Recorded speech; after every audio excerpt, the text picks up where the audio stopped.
Hello, everybody. Welcome back to Pacers Daily. I'm your host, Hery Acosta, back again with another episode. This one just talking about a few different things, different categories. First things first, the disabled player exception has been placed on Tyrese Halliburton. Now, Pacers are a little bit aware of this and how this works. Yes, last season we actually had two players on that list with Isaiah Jackson and James Wiseman. Other teams, such as the Hornets, had placed Grant Williams on there. Taylor Hendricks was placed for the Jazz. Basically, if a player is out for the season, that opens up a little bit of salary room on the team with the mid-level exception. Pacers currently sitting at $14.1 million with that money that they can sign a player for a year using that money. Now, if they sign somebody for $14 million, that will put them over the luxury tax, and there's a chance that the Pacers could do it if there's still somebody good out in free agency at the moment. Maybe Russell Westbrook is probably the best player still available. Obviously, Josh Giddey is still having his issues with the Bulls not re-signing him just yet, but Giddey's going to want at least 30 million, so that's completely out of the picture. But it is good that we have a little bit of money to play with. That is a positive in this situation. Now, there's going to be other teams that are going to have somebody in the disabled player exception, because it's for people who are 100% not going to play in that season. So Jason Tatum's most likely going to miss the whole season. Lillard's most likely going to miss the whole season. Now that Lillard's contract is smaller, Blazers aren't going to get as much. But someone like Tatum is owed a lot of money this year. Celtics are going to have a decent amount of money to play with in that disabled player exception. And but like someone like Kyrie should be coming back in the middle of the season, maybe closer to the end. So the Mavericks aren't most likely going to get that. But the Pacers are, since Tyrese has been confirmed out for the whole year. And so there's that. And then one of the contracts that it's going to play with is potentially going to be Tony Bradley's. Now, out of everybody on the team, Bradley is most likely to get waived during the season. Just because his 1 year, $2.93 million contract is non guaranteed. So if the Pacers release him whenever, that's it. They're not going to face any penalties whatsoever. There's not going to be any issues or anything.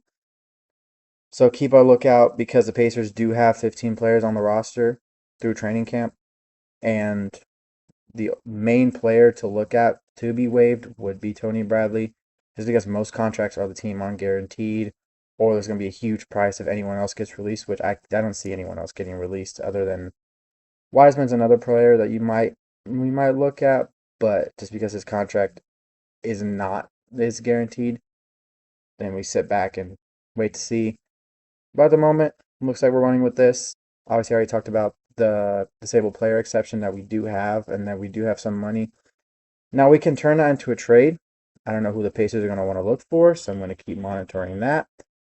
But all you can know is that there might be some throw-ins, including that exception, to try to rope in somebody for a little bit more money. But that's really all it is. And then just talk about Kevin Pritchard a little bit. I'm a big fan of Pritchard. I think he's done a good job as a general manager.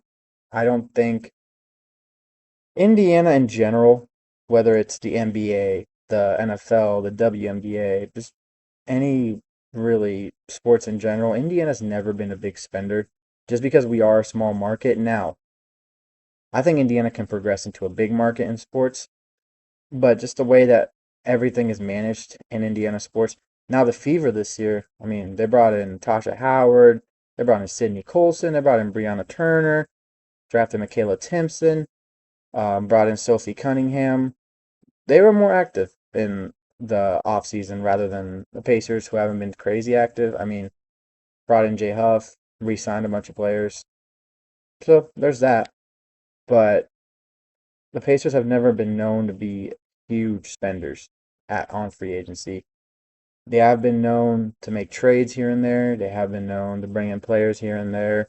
Sometimes they sign players, but it's never like, oh, we're gonna go out and sign LeBron. Oh, we're gonna go out and try to sign Luka. We're gonna go out and try to sign Giannis. No, it's always been okay. Let the teams pick out their thing. We're gonna work on our chemistry and just try to build a roster of what we have, which I personally respect that. I think Kevin Pritchard has done a good job of putting together a young roster. I mean, we don't have a super team, and we made the finals. We were one game away from winning the finals. Thunder are not a super team either. At least I believe that they're not a super team. but two well-run organizations. Props to Sam Presti, the way he's been building that organization. But Pritchard has also talked about the Hallie situation, which I'm going to get a little bit more into with the no gap thing. People have been asking around with the Pacers, is this a rebuild year? Is this a gap year because of the Halliburton situation, because of other stuff going on? Like me, Pritchard believes that this is not a gap year. I mean, obviously you don't want to come out and say, "Oh yeah, we're rebuilding," especially with a team like the Pacers, just because every player is there to win. Now they know that this is not a rebuilding team at the moment. They know this is a try to win now team and save for the future. But you're coming off a season where you almost won the championship. Barring everything that's happened, you should still be able to compete. Besides Turner leaving, there hasn't been any big free agency leaves. There hasn't been any trades that have players going out. Obviously, Thomas Bryant remains unsigned, but there was most likely not going to get brought back in the first place. But just continuing to talk about the gap year, the Mavericks went from finals run to barely making the play-in. Now they had been dealing with injuries all year. Luka was out with a calf injury for a while. He nursed it, avoided a torn Achilles. Kyrie was in and out as well with his injuries, but also obviously they traded away Luka for AD, and what's still one of the craziest trades in NBA history. Might be might be the craziest trade in NBA history happening on a random day in February. But the Pacers are not in the completely same situation now. Yes, we have that injury. We have an injury that's going to affect us for the season, but we haven't made a we haven't randomly traded Halliburton for I can't even for like a Tyler Hero or something. And that we haven't traded our star players for anybody. We still have a good roster. We're pretty deep. This is still a team that can make a playoff run. Now, is it necessarily a finals team, especially with how the other Eastern Conference teams are looking? This all depends on how everyone gets together and how everyone's been developing. Obviously, if Nemhard gets to a different level, same with Neesmith, same with Matherin, then yeah, this team could probably compete for a finals run or for a title. But at the moment, still teams like the Cavs that we got to worry about. The Knicks are fully healthy and they've kept their roster pretty much together. The Magic are still young and very healthy as well. Barring any oblique injuries from Banchero and Wagner, that is a very good team. They should be getting Mo back soon as well. Obviously, they just brought in Desmond Bane from Memphis, so there's other stuff. That's other team to look at. The Hawks just brought in Kristaps Porzingis. That team is going to look pretty nice.